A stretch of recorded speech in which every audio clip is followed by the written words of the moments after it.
My name is Dana Hutchins, and I'm 32 years old. The week my younger brother and sister both needed a bone marrow donor to survive, my mother looked at me across a hospital consultation room and said, in front of the doctor, "Dana, sweetheart, you've never been able to decide anything important in your life. So let me decide this for you. You're going to donate to Janelle. Janelle is the golden twin, the beautiful one, the daughter my mother has worshipped since the day she was born." She said it before the doctor had even finished explaining the second chart. She said it like the matter was closed, like I was a checkbook she was signing on behalf of, like the 32 years I'd spent being told I was too ordinary to be trusted with anything had earned her the right to spend my body too. I didn't argue. I've never won an argument with my mother in my life. Arguing just proves I'm difficult, and difficult is one more thing wrong with ordinary, forgettable Dana, so I didn't say a word. I just picked up the donor consent form, and I signed it, and I wrote a name in the box for the recipient. And when my mother looked down and saw the name I'd written, the name that wasn't Janelle's, her hand came off the Golden Twins file and just hung there in the air like she'd forgotten what hands were for. Because the second chart, the one she hadn't let the doctor finish explaining, said something she didn't want to hear. And the name I wrote was the only name the science would let me write. Before I go any further, if you've ever been the child a parent called ordinary, the one they overlooked while they worshipped somebody else, take a second to like and subscribe. It helps this story reach the people who need it. And drop your city and the time where you're listening from in the comments. I love seeing how far these stories travel at night. I'm Dana. This is the story of the daughter nobody thought was important, the two siblings who needed saving, and the one name biology let me write. To understand the form, you have to understand the word my mother used, like a brand on my skin my whole life: ordinary. There are three of us, me and then the twins, Janelle and Cole, who came 9 years after me, when I was 9 years old and old enough to watch the whole thing happen. The twins are fraternal, not identical. Janelle and Cole, a girl and a boy no more alike than any brother and sister born 20 minutes apart. And from the moment they came home, my mother sorted all three of her children into the boxes she would keep us in for the rest of our lives. Janelle was the golden one.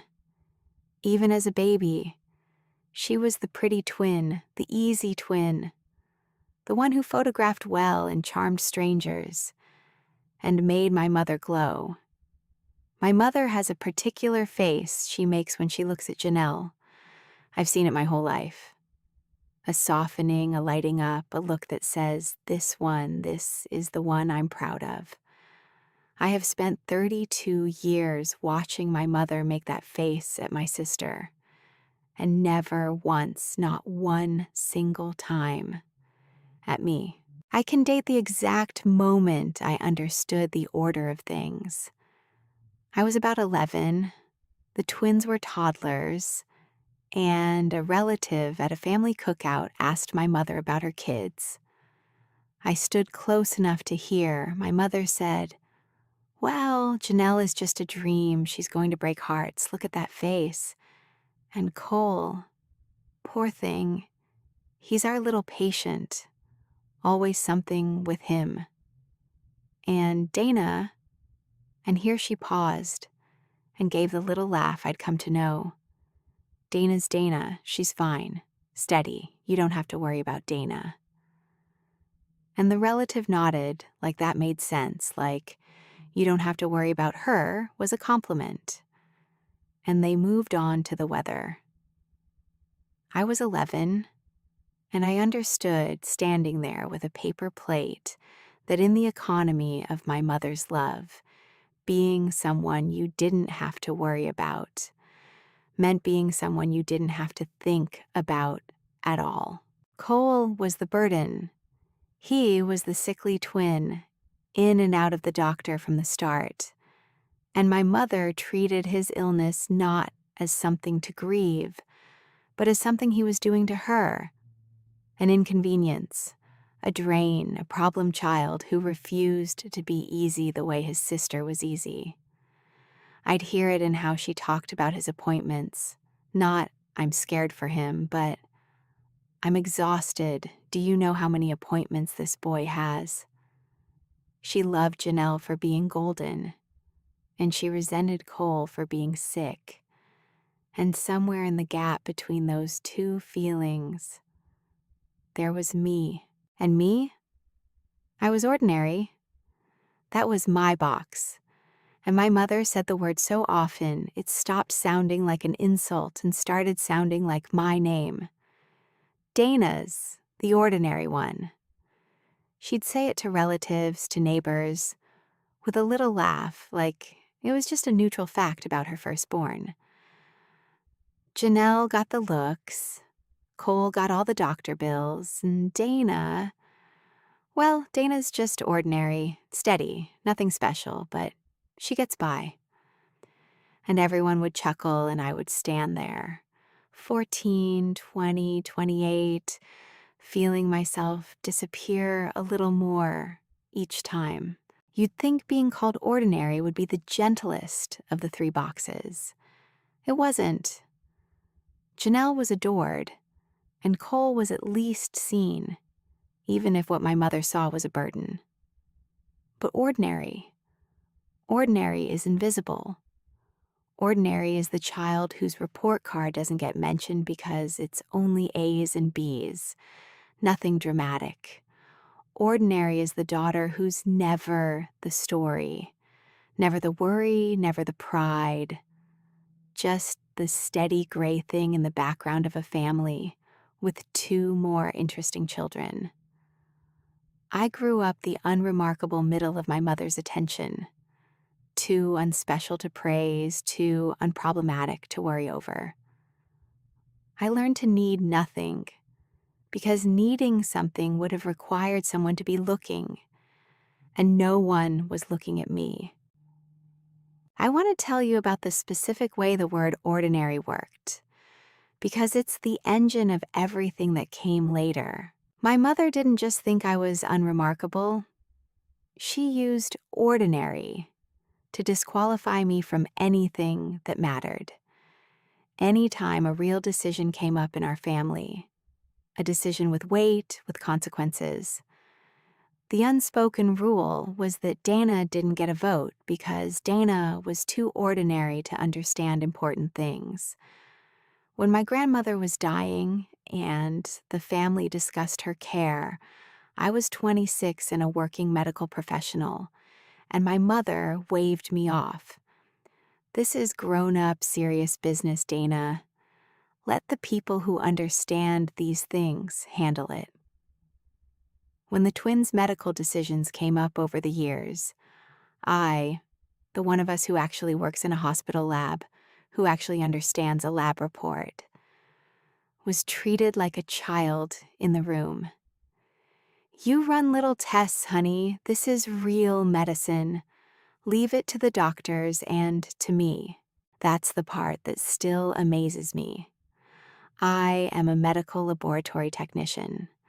I have spent my entire adult career reading blood work, running the exact kinds of tests that would eventually decide everything in this story.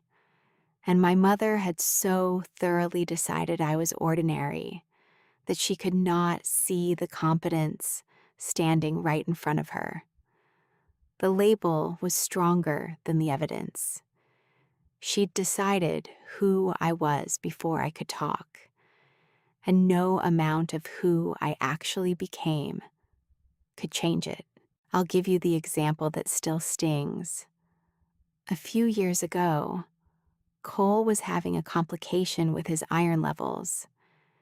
People who get a lot of transfusions can build up too much iron. It's a real danger. It's part of the disease's whole long story. And my mother was on the phone with me, fretting, repeating what some form had told her, getting it half wrong in a way that could have actually mattered. I gently corrected her, explained what iron overload actually is, what the chelation treatment does, why the number she was panicking about wasn't the number to panic about. I know this cold. I see it in the lab constantly. And my mother went quiet, and then she said, "Don't lecture me, Dana. I've been dealing with these kids' health for 20 years. You run little machines. You don't know what it's like to actually understand a sick child." I run little machines. I had just explained her son's condition to her more accurately than she'd ever understood it, and she heard it as her ordinary daughter overstepping. The box was that strong. The box could deflect facts. I think that's why I went into the work I did, honestly. There's something about a lab that soothes a person who grew up disbelieved. In the lab, a result is a result. A match is a match. The blood doesn't care that you're ordinary. The numbers don't soften when they look at your prettier sibling. They don't get louder for the favorite or quieter for the overlooked. I built a whole quiet career in a place where the truth is just the truth, measured and certain, no matter who's delivering it, because I'd spent my childhood in a house where the truth was whatever my mother decided, and I needed somewhere the facts would hold still and mean what they meant. Hold that thought, because the day everything broke open, it broke open on exactly the kind of test I run with my own hands every day of my working life. The universe has a sense of humor, sometimes. It took the one skill my mother dismissed as me playing with little tests and made it the thing that held my whole family's survival. If you grew up as the overlooked one, not the golden child, not the problem child, just the one nobody bothered to really see, tell me in the comments. I think the invisible ones are the largest family of all. Here's the medical part, and I'll keep it plain, because my mother spent my life telling me plain was all I was good for. And it turns out plain is exactly what saves people. Janelle and Cole both have a blood condition called thalassemia. It's genetic. You're born with it. You inherit it from your parents. Both of them have to carry it. It affects the way the body makes hemoglobin, which is the part of your blood that carries oxygen. In its serious form, it means your body can't make healthy red blood cells properly. So you end up chronically anemic, exhausted, weak, your body starved of the oxygen it needs. And you need regular blood transfusions for years just to keep going. The twins had been getting transfusions since they were small. It was the rhythm of their lives, and of my parents' lives. The appointments, the transfusions, the iron levels, the careful management of a condition that doesn't go away and doesn't get better on its own. I want to pause on what that does to two kids growing up. Janelle and Cole had the exact same disease, the exact same transfusions, the same fatigue, the same needles. And yet my mother managed to experience Janelle's illness as a tragedy that befell her beautiful daughter, and Cole's identical illness as a burden her difficult son imposed on the family. Same disease, same needs. Two completely different stories, sorted by which child my mother had already decided to love. I used to watch them sit side by side getting transfused, twins, the same bags of blood dripping into both their arms, and marvel that my mother could look at that identical picture and feel tenderness toward one chair and irritation toward the other. Both twins inherited it. That part is just genetics. If both parents carry the gene, each child has a real chance of getting the serious form, and the twins, fraternal though they are, both drew that card. Here's the part that surprises people about a disease like this. My parents both carry the gene for it, but neither of them has ever been sick a day in their lives. That's how it works. You need 2 copies of the broken gene to actually get the disease, one from each parent. If you only get one, you're a carrier, perfectly healthy, usually with no idea you're even passing anything on. My mother and father each had one hidden copy, walking around fine for decades, never knowing. That's the thing about a carrier. You can hold something your whole life and never know it's there, because it doesn't make a sound until 2 people who both carry it have a child. My parents found out the way most people do, not from a test, but from a baby. From Janelle and Cole. The truth had been hiding in this family's blood for who knows how many generations, invisible, just waiting for someone to finally have to look at it. We were always a family with a talent for not seeing what we were carrying. Then it was a roll of the dice with every pregnancy. Janelle and Cole each rolled the unlucky number and got 2 broken copies. I rolled a carrier, like my parents. 1 copy, no disease. One more way I was unremarkable, I suppose. Even my blood was ordinary. A quiet carrier, nothing dramatic, nothing to worry about. Just like the rest of me. For years, transfusions were the whole story. But transfusions are management, not a cure. They keep you going. They don't fix the underlying problem, and over time, they carry their own risks. And as the twins moved into their 20s, their doctors started talking about something that could actually be a cure, a stem cell transplant, bone marrow transplant, people often call it. The idea is that you take healthy blood-forming cells from a donor whose tissue type closely matches the patient's, and you give them to the patient, and if it works, the patient's body stops making broken blood and starts making healthy blood on its own. A real cure.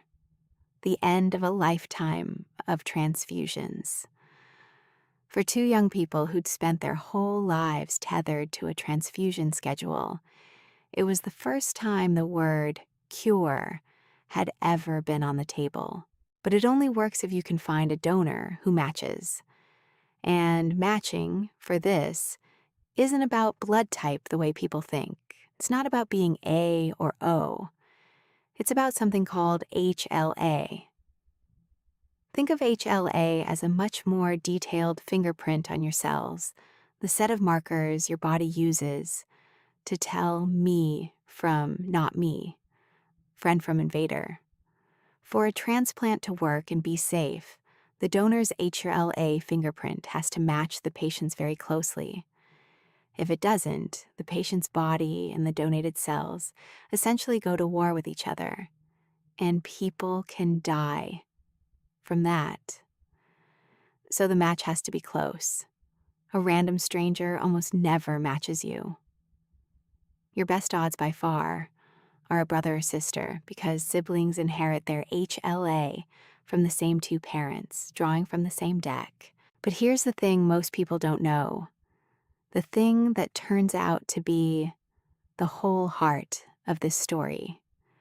Siblings only have about a 1 in 4 chance of being a full match with each other. It's a coin toss with worse odds than a coin. Two siblings can share everything: the same parents, the same childhood, the same face across a dinner table, and still not match at all.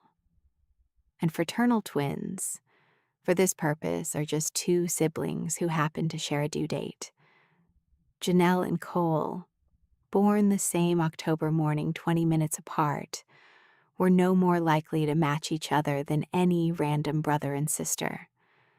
The body doesn't care that they shared a womb. The fingerprint is the fingerprint, drawn fresh for each child from the same deck of their parents' genes. So when the transplant became the plan, the whole family went in to be tested, me, my parents, both twins, to see who, if anyone, matched whom, to see if this family had, hidden somewhere in its blood, the thing that could save the twins. That's the test I run, by the way. HLA typing. I do it for strangers' families every single week of my working life. I just never expected to be one of the tubes in the rack myself. The testing happened in September. All of us, me, my parents, the twins, gave samples, and the lab did the HLA typing. And we waited for the results that would tell us whether anyone in this family could save the twins.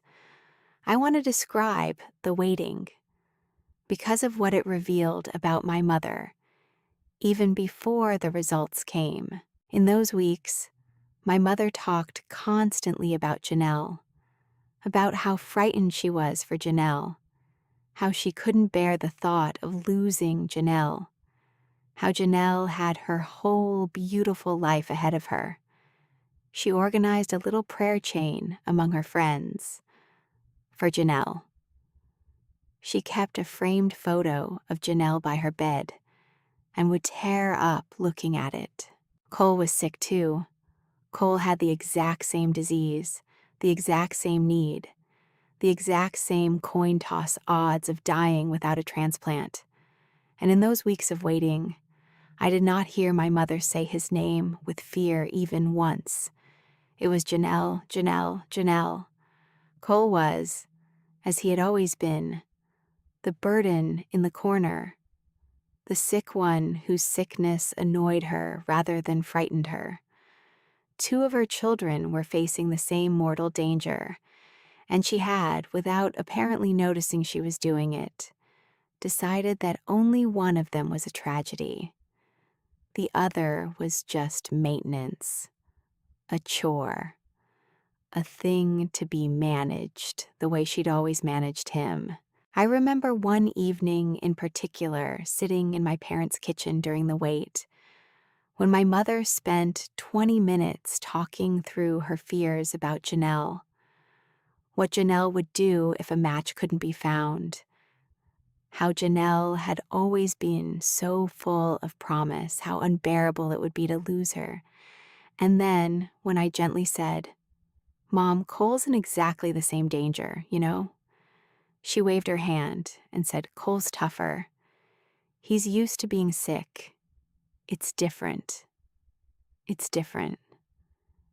As if a person could become used to dying. As if having been overlooked his whole life had somehow prepared Cole to be overlooked in his death, too. I went home that night and sat in my car in my own driveway for a long time, the way I'd done so many times before. And I thought about my brother, tougher, used to it, dying quietly in the corner of our mother's attention while she rehearsed her grief for the golden one. I noticed because I had spent my life being the one who watches from the unwatched middle, and the unwatched middle sees everything. I sat with Cole a lot during those weeks. He's funny, my brother, dry, a little dark, the humor of a person who's been sick his whole life, and overlooked alongside me. We'd grown up as the two unfavored ones, and that had forged something between us that my mother never noticed, because she never looked closely enough at either of us to see it. When we were kids, I was the one who learned to read his fatigue, who knew when "I'm fine" actually meant he needed to lie down, who covered for him, who sat on the edge of his bed during the bad stretches, and read to him because our mother was busy fussing over Janelle's school play. I'd half raised him in the gaps our mother left, the ordinary one and the burden, keeping each other alive in the cold spots of that house. He said to me once, during a transfusion, in that flat, joking way of his, "You know what's wild, Dana? If it comes down to needing a donor, Mom's gonna act like only Janelle's name is on the list. Watch. I'll be lying in the next bed over, and she'll be planning Janelle's recovery party." He laughed when he said it, but I saw his eyes. He knew exactly where he stood in our mother's heart. He'd known his whole life, same as I had. And I remember I reached over and squeezed his hand and said, "I see you, Cole. I've always seen you." And he said, "I know, you're the only one." We didn't make it a big thing. The unloved ones don't, usually. We just held hands for a second between the IV poles and let it be true. That conversation happens to me at 3 a.m, sometimes now. The memory of it, because of everything that came after. He joked that our mother would forget his name was on the list. He had no idea that the list was about to be the whole story, or that his name was the only one I'd be able to write. That conversation comes back to me at 3 a.m. sometimes now. The memory of it, because of everything that came after. He joked that our mother would forget his name was on the list. He had no idea that the list was about to be the whole story, or that his name was the only one I'd be able to write. The bonds that form in the cold, between the children a parent overlooks, turn out to be the strongest ones. And in our case, they turned out to be written into our blood, not just our hearts. I didn't know yet that the cold was about to become the most important thing that ever happened to either of us. That the very thing that made us close, being the two my mother threw away, was about to be written into our blood as the thing that linked us there, too. The hospital called on a Wednesday. They wanted the family to come in for a consultation, and the results were back, and they preferred to go over them in person with a doctor all together.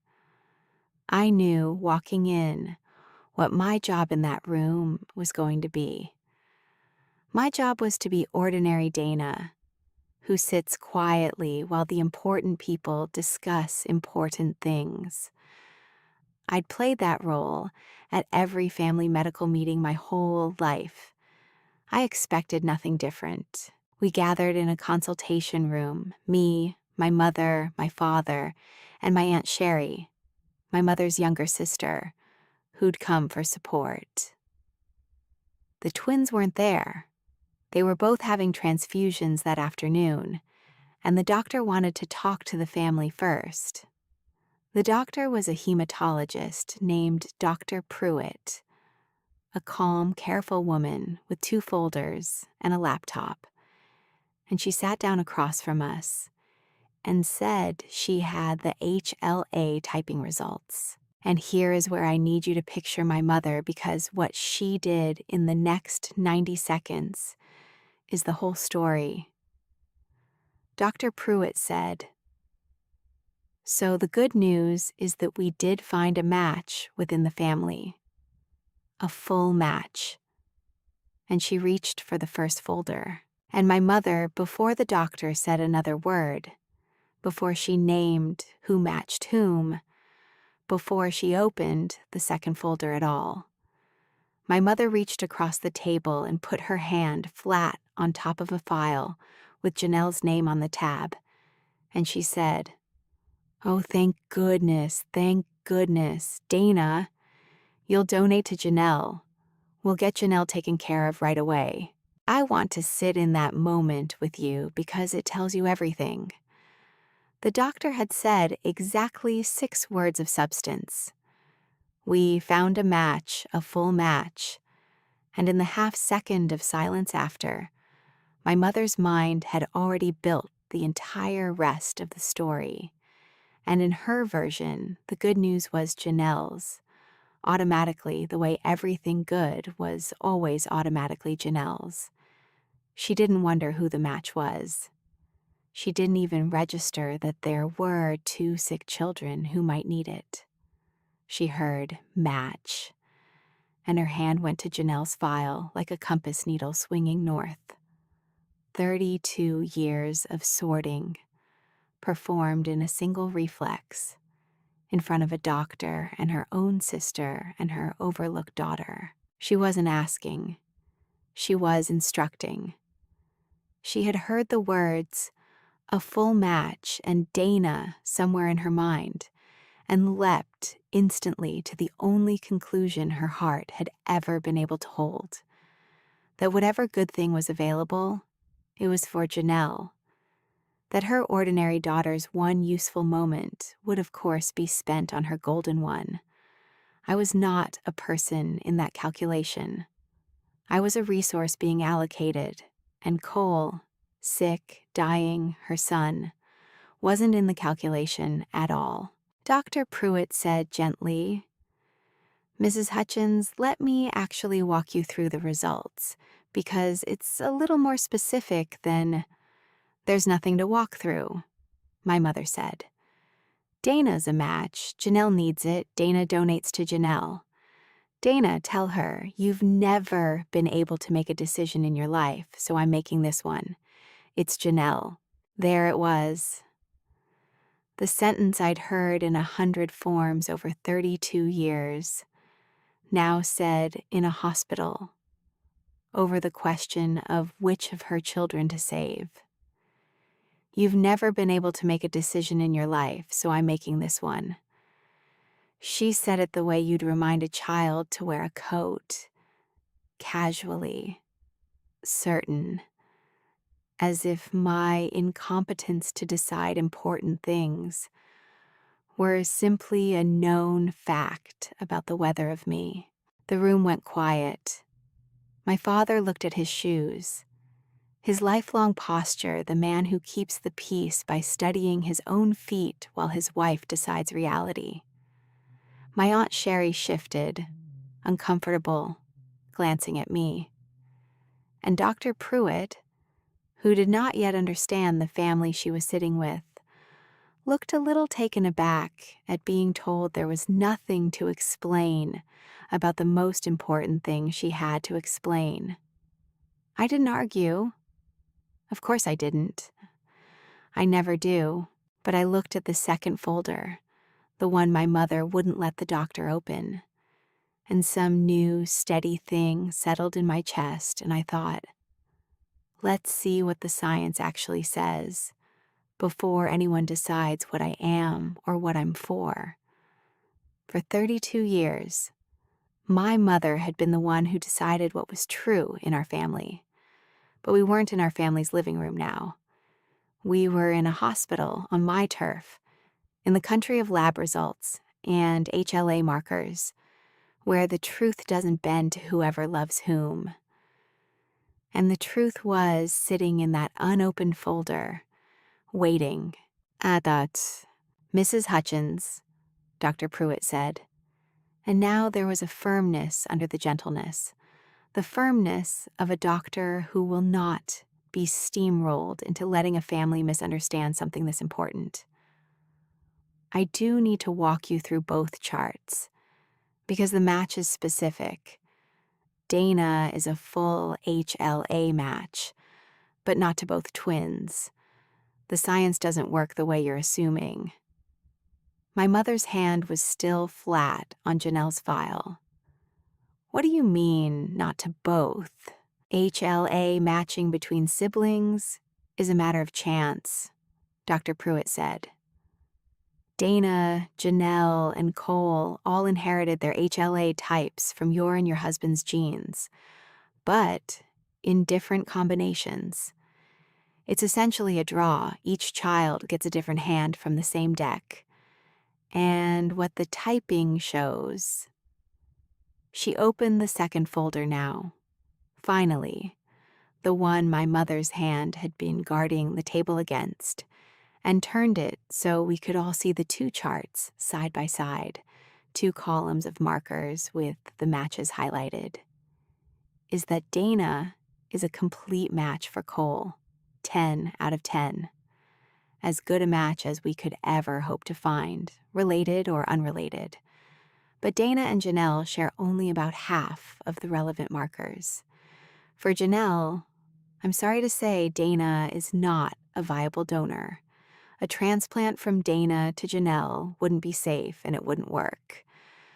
Janelle's body and Dana's cells would essentially reject each other. She laid it out plainly, the way you have to with something this important. No jargon to hide behind. 2 children, 1 donor in the family, and the donor matched the one nobody had been worried about, and could do nothing for the one everybody had. The words landed in the room one at a time. Dana is a complete match for Cole. For Janelle, Dana is not a viable donor. I want to tell you what I felt sitting there, and it surprised me. I'd walked into that room as ordinary Dana, the checkbook, the spare parts my mother intended to spend on her favorite. And in the space of 2 sentences, the science I'd built my whole quiet life around had reached into that room and rearranged everything. I wasn't a generic donor to be assigned wherever my mother pointed. My body, my specific, ordinary, overlooked body, matched exactly one person on this earth who needed it. And it was Cole, the burden, the other unloved one. The brother who joked during a transfusion that our mother would forget his name was even on the list. I thought about all those transfusions, the 2 of them side by side, the same blood dripping into both their arms while our mother saw a tragedy in one chair and an inconvenience in the other. And I thought about how all that time, hidden in the markers on my cells and on Cole's, there had been this exact perfect 10 out of 10 correspondence between me and the brother I'd half raised, in the gaps of our mother's attention. We hadn't just found each other in the cold of that house by accident. Some part of me wanted to believe it wasn't an accident at all, though I know the science is just the science. But the poetry of it took my breath away. Biology had looked at the 3 of us, the golden one, the burden, and the ordinary one. And it had quietly, without caring one bit about my mother's 32 years of sorting, drawn a perfect bright line between the 2 she'd thrown away. The 2 she didn't look at were the 2 who matched. The daughter she called ordinary held in her unremarkable blood the exact and only key to the son she called a burden. You couldn't have designed a more precise rebuke to a lifetime of favoritism if you'd tried. And no one had tried. It was just true. It had been true in our cells the whole time, waiting under all those years of her looking past us, for the day a lab would finally say it out loud. My mother did not absorb it the way you'd think a mother would absorb the news that one of her children had found a cure. She didn't cry with relief that Cole, her son, her child, sick his whole life, could be saved. She didn't even seem to hear that part. What she heard was that Janelle, the golden twin, was not the one being saved. And her face did something I'd never seen it do. It went tight and almost angry, like the universe had made a clerical error. "No," she said. "No, that's... Can you test again? That can't be right. Janelle is the one who... Janelle needs this. There must be a mistake in the lab." I felt something cold move through me at that. There must be a mistake in the lab. My whole career, my whole quiet competence, the one domain where I was undeniably good, and her first instinct, faced with a result she didn't like, was that the lab must be wrong. Not that her assumption was wrong. The lab, the science. Reality itself must have made an error, because reality had failed to put Janelle at the center where reality was supposed to keep her. And here, finally, after 32 years, the ordinary one had something to say that no one in that room could wave away. Because this was my field. This was the one table in the entire world where I was not the unremarkable child, where I was, in fact, the single most qualified person present to speak. "There's no mistake," I said, quietly, evenly. The lab voice, the voice that just states the result and lets it be what it is. "I do this test, Mom, for a living. The test you've spent my whole life calling me playing with little machines. HLA typing is what I do every day with my own hands. And Dr. Pruitt is right. A full match with one sibling and a half match with another is exactly what the genetics predict. It's almost textbook. It's not a lab error. There's nothing to run again. These are the markers Cole and Janelle and I were each born with, and they are what they are, and no amount of wishing or testing again will rearrange the genes I've had since before I could talk. I match Cole. I don't match Janelle. That's not a decision anyone made. It's just true." My mother stared at me like I'd started speaking a language she didn't know I could speak. And I think that was exactly it. For the first time in her life, she was hearing me say something about the most important subject in the room, and being unable to dismiss it because everyone present, the doctor included, knew that the ordinary daughter was the expert here. The label had finally hit a wall it couldn't pass through. "Then we find someone else for Janelle," she said. "A stranger, a registry. There are registries. We can absolutely search the unrelated donor registry for Janelle," Dr. Pruitt said, kindly but firmly. "And we will start that today. I don't want to give you false hope or false despair. Sometimes we find wonderful matches in the registry. But I won't mislead you. An unrelated match is harder to find, the odds are lower, and it can take time we'd rather not lose. What I can tell you for certain right now is that we have a perfect match, ready, willing, for Cole. And I have to be honest with you as a family, every week matters for both of your children. We should not delay the option we have while we search for the one we don't. Every week matters for both of your children." I watched my mother fail to hear the word both for the second time that afternoon. 2 of her children were in mortal danger. She had room in her heart, even now, even here, for fear about only one. So the doctor slid the consent form across the table. The donor, consent, my form, the one I'd sign as the donor, naming the person I was donating to. My mother's hand was still on Janelle's file. She looked at me, and even now, even here, she reached for the old script, the one that had worked on me for 32 years. "Dana, I know this is a lot, and you've never been good with big decisions, so listen to me. We'll do Cole's now since he's the match, fine.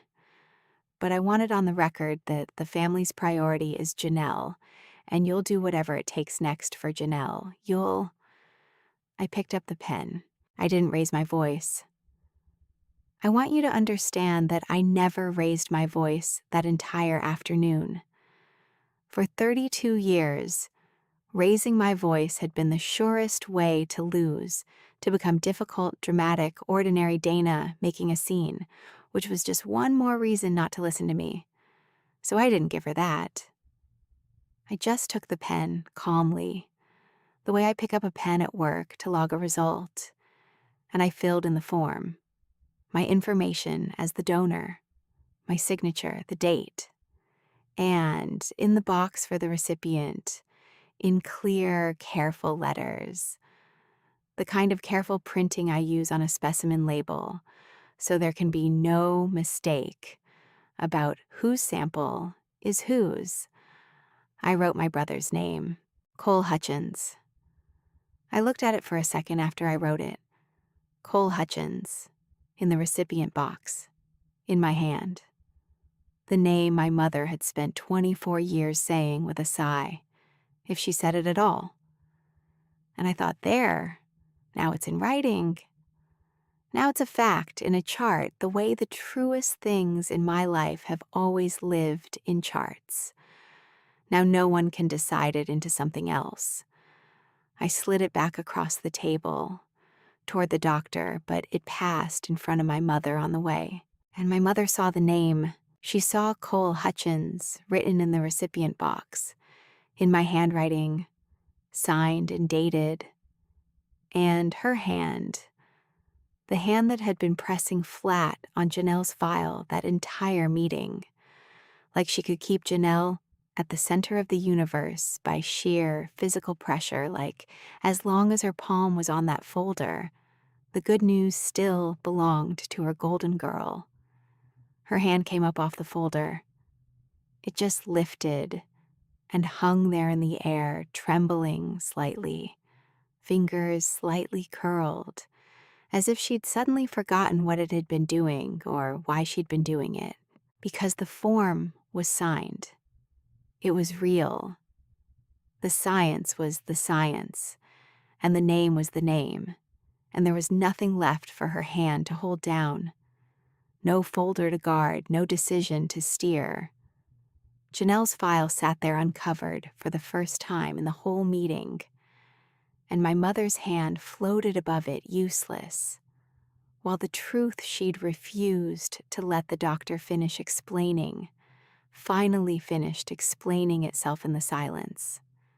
Her whole life she'd kept her hand on the golden child, and biology had just gently, immovably lifted it off. For a long moment, nobody said anything. Then my mother's composure broke, and what came out was not grief for a sick child. It was something far uglier and far more honest than anything she'd said in years. After everything I've done for this family, she said, and her voice was shaking, climbing. You're going to use the one important thing you've ever been able to do, the one time in your whole life that you actually matter, on him, on Cole, when your sister is sick. Janelle is the one with a future, Dana. Janelle is the one who was going to, and you'd waste it. You'd waste the one useful thing about you on. She caught herself, but not in time. Everyone had heard where the sentence was going. On a person who's dying of the same disease as Janelle. I finished for her, still quiet. Go ahead and say the rest, Mom. I'd wasted on Cole. That's what you were about to say. The one useful thing about ordinary Dana wasted on the burden.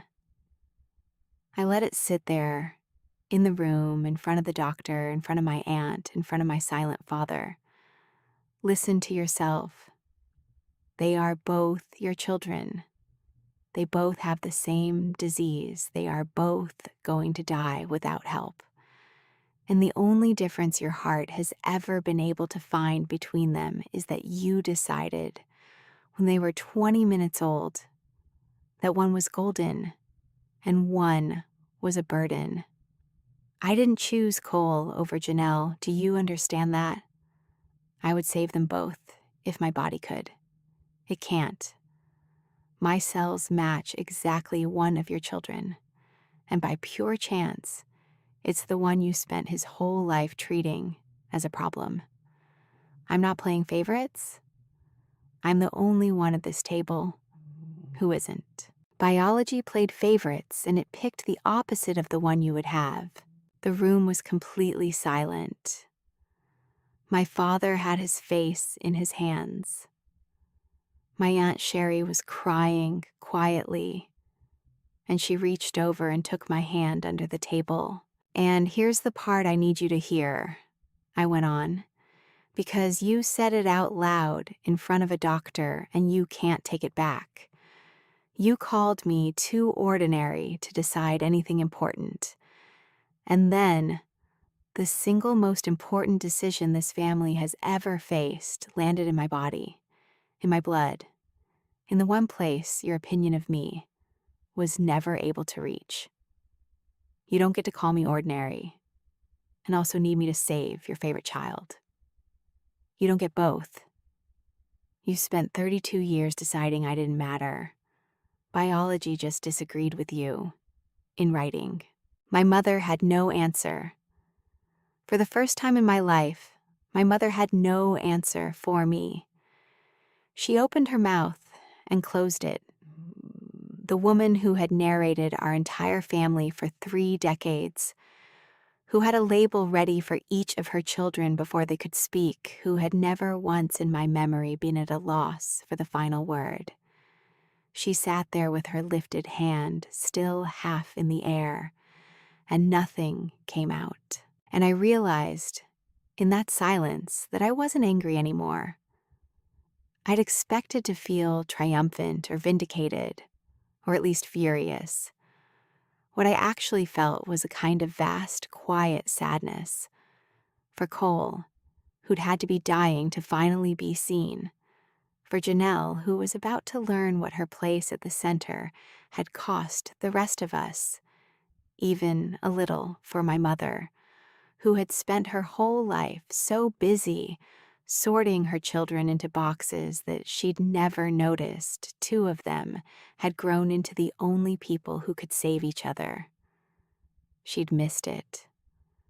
The most beautiful thing her children ever did for each other. She'd spent 32 years making impossible to see. If you've ever had a parent who decided who you were before you could speak, and spent your whole life being something truer than the box they put you in, like this video, and subscribe. There are so many of us, and I read every single comment, because the overlooked deserve to be seen by somebody, even if it's only each other. I told you. I donated to Cole 3 weeks later. There was a strange, quiet pride in those 3 weeks of preparation that I'd never felt before in my life. For the first time, my body was not ordinary. It was, in the most literal medical sense, irreplaceable. I was the only person on Earth confirmed to be able to save my brother. The lab tech who'd spent her career being the invisible one behind the results was, this once, the result itself. I went to my own appointments. I sat in the donor chair I'd sent so many strangers to. The nurses fussed over me a little, the way nurses do with donors, and I let them. And I thought, this is what being looked at feels like. I was 32 years old, and being cared for in a medical chair was the most seen I had ever felt, which tells you everything about the house I grew up in. People imagine bone marrow donation as some terrible ordeal. For most donors now, it's not even surgery. It's a lot like giving blood, just longer.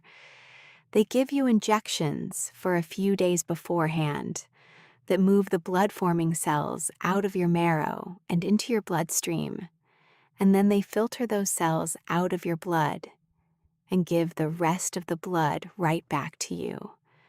And you're tired and achy for a few days afterward. That's mostly it. I'd explain this to 100 strangers' families across my career, calming their fears, telling them the donor would be fine. I finally got to do it myself, for the one person in my own family who'd never once made me feel ordinary. The weeks of recovery for Cole were hard. I won't pretend a transplant is easy on the patient, because it isn't. It's months of careful watching, of his new immune system learning to be his, of infection precautions and blood counts and held breath. But his body took my cells, and slowly, the way dawn happens, it started to make its own healthy blood. The transfusions stopped. The chronic exhaustion he'd carried for 24 years started, for the first time in his life, to lift. The last time I saw him, he had color in his face I'd never seen in 24 years of knowing him. A healthy, ordinary, miraculous pinkness, the look of a body that's finally getting enough oxygen. He looked at me across his kitchen table and said, in that dry way of his, "So it turns out the ordinary one was carrying the only marrow worth a damn in this whole family. I'm never letting Mom live that down." And then he stopped joking, which Cole almost never does, and his eyes got bright and he said, "You're the only one who ever saw me, Dana. My whole life. And it turns out you're also the only one who could have saved me." I don't think that's a coincidence. I think the people who actually look at each other, really look, end up being the ones who can give each other what they need. Mom never looked at either of us, and we ended up being each other's match, in every way there is. I had to leave the room for a minute after that one. I stood in his hallway and cried, and they were not the kind of tears I'd cried alone in that house growing up. They were the other kind. Janelle. I want to tell you about Janelle because she is not a villain in this, and I won't let my mother's favoritism turn her into one. Janelle is 24, and she didn't ask to be the golden child any more than I asked to be the ordinary one, or Cole asked to be the burden. The registry search for Janelle is ongoing. They have some promising leads, unrelated donors who may be close matches, and her doctors are hopeful, and I hope with everything in me that they find her one, because she is my sister and I love her, and I do not want her to die for my mother's sins. But something shifted with Janelle too, in all this. She came to me after the consultation. My mother had told her the whole story, expecting Janelle to be wounded that I'd chosen Cole over her. And instead, Janelle showed up at my door and sat down next to me and cried and said, "Dana, I'm so sorry. I think I've spent my whole life standing in a spotlight." Mom pointed at me, and I never once turned around to see who was standing in the dark behind it. It was you and Cole, the whole time. While everyone was looking at me, you two were back there, holding each other up, and I never even looked. 24 years old, the golden twin, and she was the second person in that family, after Cole, to ever really see me. The favoritism had cost Janelle something too, it turned out. Something I'd never considered in all my years of envying her place in the light. It had let her grow up not knowing her own brother and sister. She'd been given the spotlight and denied the family. She told me she'd always sensed something was off, always felt a vague guilt she couldn't name at holidays, always wondered why her closest siblings felt like strangers. And now she understood. She'd been raised on a pedestal, and a pedestal is a lonely, narrow place to stand with no room for anyone else on it. She's working on it now, calling Cole, calling me, trying to climb down off the thing our mother built her and join the rest of us on the ground. So am I. We're all in our 30s and 20s, learning to be siblings for the first time, late, but for real. My mother and I are not close now. I'd love to tell you the consultation room was a magical turning point, that she wept and apologized and saw all three of her children clearly at last. It wasn't, and she hasn't. People who've spent decades sorting their children into golden and burden and ordinary don't undo it in an afternoon, even an afternoon like that one.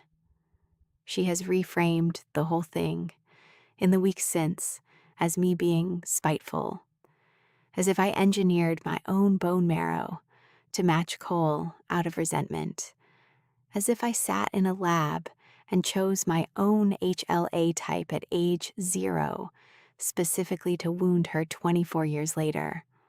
I've stopped trying to correct it. You cannot explain genetics to a grief that has decided it is a betrayal.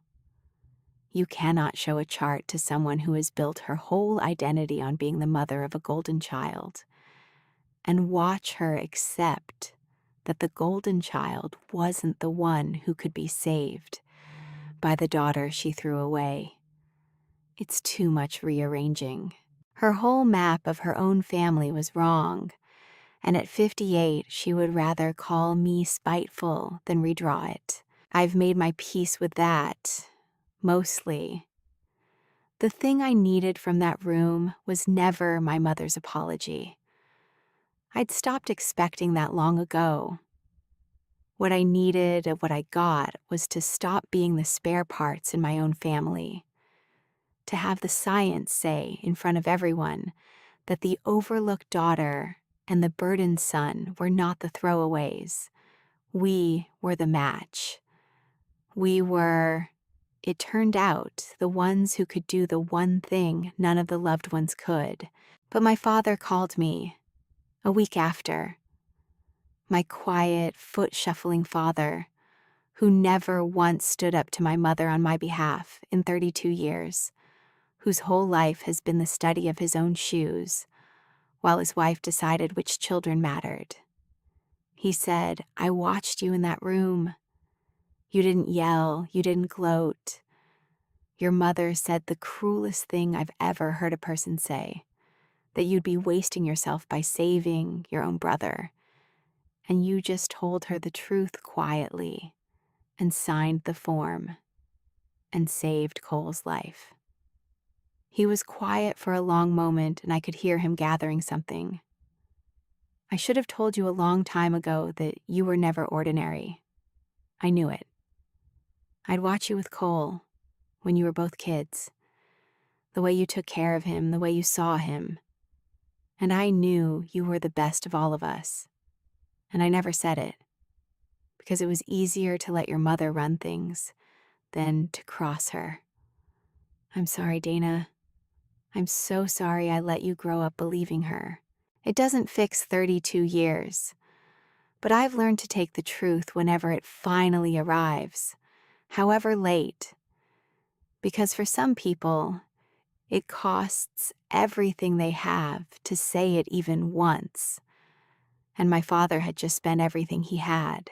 And my Aunt Sherry, who took my hand under that table when my mother was at her cruelest, told me afterward that she'd always thought ordinary was the cruelest of the 3 labels, because the golden one and the burden at least got looked at, sweetheart, and you. They just looked past. She's right. She told me she'd watched it for 32 years, and hated it and never known how to say anything. Because my mother is her older sister, and you don't tell your older sister she's failing one of her children. But she'd seen me. There had been more people seeing me all along than I ever knew. My father from behind his silence, my aunt from behind her politeness, Cole from the next hospital bed. The overlooked are never quite as alone as they're made to feel.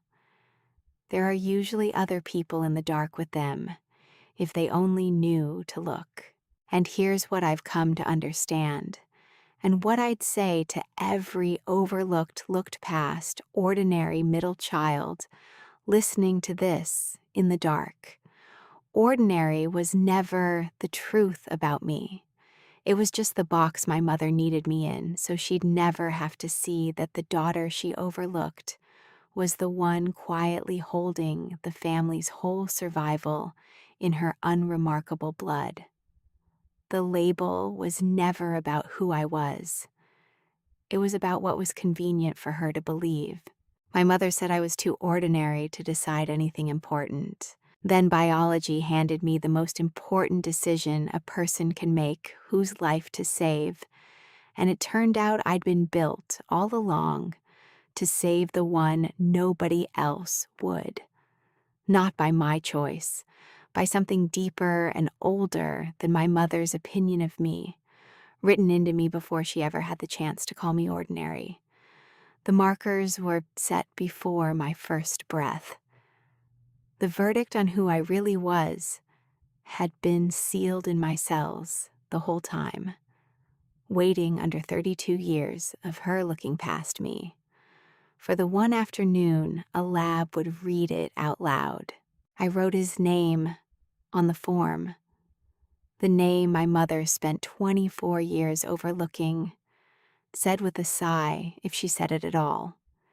And when her hand came off that golden file and hung there in the air, useless, with nothing left to hold down, I understood, finally, that I had never been the ordinary one. I had just been the one she was never brave enough to look at, standing in the dark behind the spotlight, carrying the whole time in blood she'd dismissed as unremarkable, the only thing that could save us.